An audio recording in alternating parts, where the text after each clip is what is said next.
বলাগড়ের গুপ্তিপাড়ায় বাড়ির কাছ থেকে নিখোঁজ হওয়া 4 বছরের শিশুর দেহ উদ্ধারের ঘটনায় চাঞ্চল্য ছড়িয়েছে। এই ঘটনায় খুনে জড়িত সন্দেহে শিশুর ঠাকুরদা, ঠাকুমা এবং জেঠিমাকে আটক করেছে পুলিশ। জানা গিয়েছে শনিবার সকালে বাড়ির সামনে খেলার সময় রহস্যজনকভাবে উধাও হয়ে যায় 4 বছরের শিশু। পুলিশ কুকুর এনে ড্রোন উড়িয়ে তল্লাশি চলে। সেই সময় কিছু না মিললেও রবিবার সকালে বাড়ির পাশেই শৌচাগারে নাতির দেহ পড়ে থাকতে দেখেন ঠাকুরদা।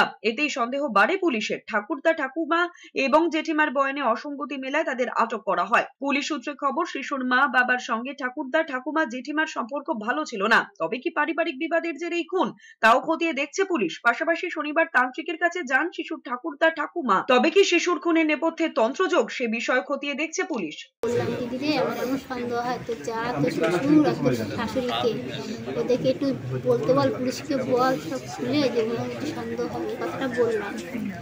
দিয়ে ওরা সারাদিনে খুঁজে পেলাম না।